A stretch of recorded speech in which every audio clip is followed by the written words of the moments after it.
Dear viewers, नमस्कार, सत श्री अकाल। आज हम आपके लिए फिर नई वीडियो लेके आए हैं जो कि हम इसमें प्रेजेंट इंडेफिनिट टेंस से स्टार्ट करेंगे, ये सिखाएंगे आज।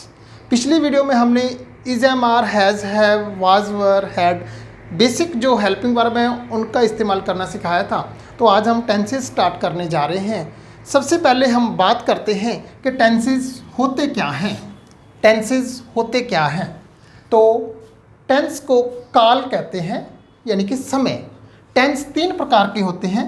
प्रेजेंट टेंस यानी कि वर्तमान काल, जो समय चल रहा है वो प्रेजेंट है। पास्ट टेंस यानी कि जो समय गुजर चुका है, भूतकाल उसे कहते हैं, जो पास्ट में चला गया। और जो आने वाला समय है उसे हम भविष्य काल कहते हैं, और इंग्लिश में हम उसे फ्यूचर टेंस कहते हैं। ये टेंस तीन प्रकार के होते हैं। हर एक टेंस के चार आगे भाग हैं जो हम अलग अलग वीडियोज़ में आपको सिखाते रहेंगे, दिखाते रहेंगे। हम प्रेजेंट इंडेफिनिट की बात कर रहे हैं। सबसे पहले तो हमें पता होना चाहिए कि हमें कैसे पता चलेगा कि ये जो वाक्य है वो प्रेजेंट इंडेफिनिट का है। उसकी पहचान करने के लिए कि वाक्य के अंत में ता है, ती है, ते है, जाती है आदि लगा होता है। तो ऐसे जो सेंटेंस हमने बनाने हैं उनको हमने दो भाग में बांट लिया है। सबसे पहले जो हम इसको ए भाग मान लेते हैं कि ए भाग में हमने ही, शी, इट, नेम और सिंगुलर को रखा है। ही यानी कि वह आदमी के लिए, शी पिछले वीडियो में हमने बताया था, शी, वह, इट, यह, नेम और सिंगुलर एक वचन। ढंग इसका जो है, सबसे पहले हम सब्जेक्ट, उसके बाद वर्ब की फर्स्ट फॉर्म का प्रयोग करना है, वर्ब की फर्स्ट फॉर्म, और उसके साथ जोड़ देना है एस और ई एस। ज़्यादातर एस यूज़ होता है, किसी किसी जो सेंटेंस है उसी में ही ई एस यूज़ होता है। और उसके बाद ऑब्जेक्ट। जैसे हम एक सेंटेंस बना रहे हैं, वह गीत गाता है, वह की इंग्लिश क्या है? ही। अब गाता की इंग्लिश पहले आएगी और गीत बाद में। गाता की क्या होती है इंग्लिश? ही सिंग। गाता की सिंग। देखो, सबसे पहले हम जो ढंग है उसको भी देखते रह रहे हैं कि सब्जेक्ट हमने ही लगा दिया, वर्ब की फर्स्ट फॉर्म सिंग लगा दी, और साथ में जो हमने ढंग में लिखा था और एस लगा दिया, यानी कि ही सिंग्स। उसके बाद ऑब्जेक्ट यानी कि गीत, ही सिंग्स सॉन्ग। ये सेंटेंस बन गया ही सिंग्स सॉन्ग। ये सेंटेंस है ही सिंग्स सॉन्ग। सिंपल जो सेंटेंस बनाने के बाद अब हम नेगेटिव सेंटेंस की बात करते हैं, नावाचक जो सेंटेंस होता है। जैसे कि इसी वाक्य को हमने अगर करना हो, वह गीत नहीं गाता है, तो इसका नावाचक ढंग है सब्जेक्ट प्लस डज नॉट और वर्ब की फर्स्ट फॉर्म ऑब्जेक्ट। उसमें हमने वर्ब की फर्स्ट फॉर्म के साथ एस लगाया था, यहाँ पे हमने वर्ब की फर्स्ट फॉर्म अकेली लगानी है। जैसे कि वह गीत नहीं गाता है, ही, और जो ढंग बता रहा है हमें अब क्या लगाना है, does not. He does not और sing song, he does not sing song. ये सेंटेंस बन गया, वह गीत नहीं गाता है, he does not sing song. अब हम उसी वाक्य को अगर इंटेरोगेटिव सेंस में बनाना हो, जब प्रश्नवाचक बनाना हो, तब कैसे बनाना है कि प्रश्नवाचक ढंग, पहले डज लगा देना है, उसके बाद सब्जेक्ट, फिर वर्ब की फर्स्ट फॉर्म ऑब्जेक्ट और क्वेश्चन मार्क अवश्य लगाना है। जैसे क्या वह गीत गाता है, क्या वह गीत गाता है, तो सबसे पहले हम क्या लगाएंगे, डज।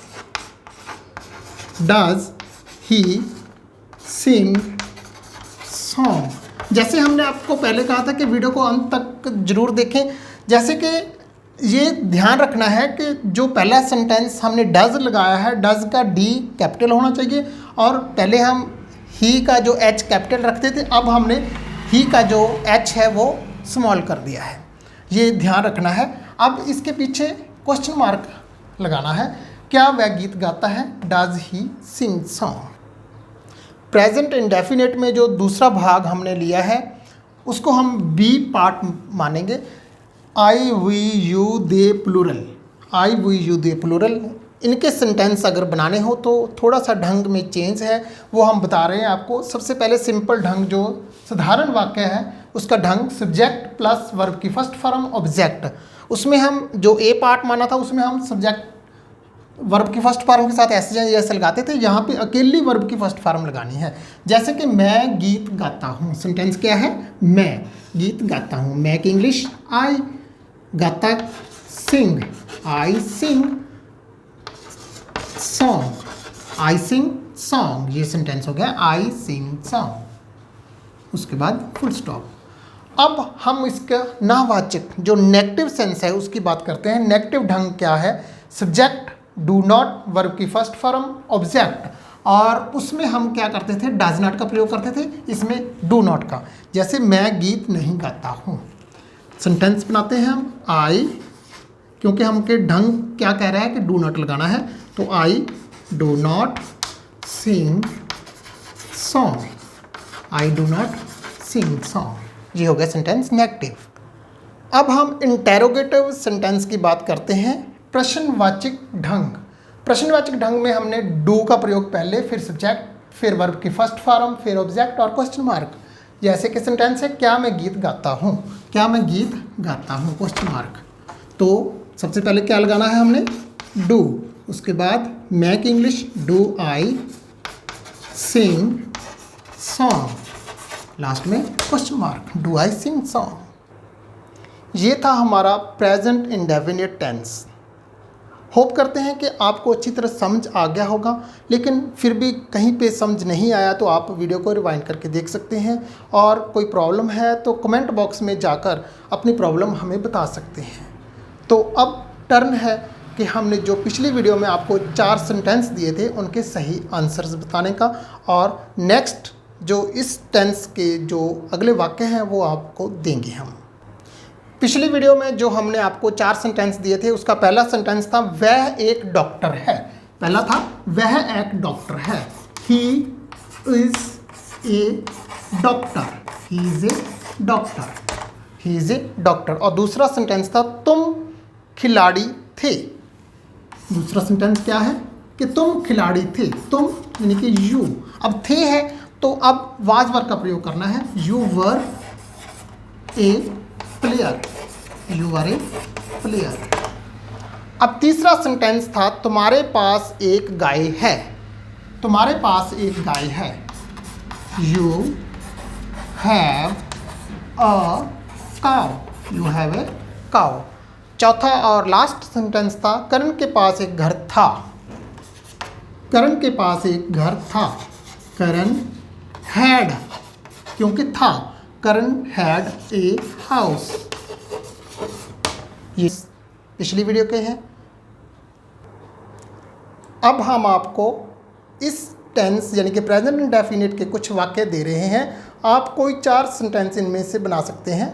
वह पानी पीती है, बाबू कार नहीं चलाता है, क्या वह स्कूल जाता है, तुम किताबें पढ़ते हो, मैं चाय नहीं पीता हूँ, क्या तुम कार चलाते हो। इनकी इंग्लिश पानी वाटर, पीना ड्रिंक, चलाना ड्राइव, जाना गो, पढ़ना रीड, चाय लेना टेक। इनमें से कोई 4 सेंटेंस आप बना सकते हैं, प्रैक्टिस कर सकते हैं, और इनके सही आंसर्स हम नेक्स्ट वीडियो में बताएंगे। तब तक के लिए गुड बाय, मिलते हैं नेक्स्ट वीडियो में।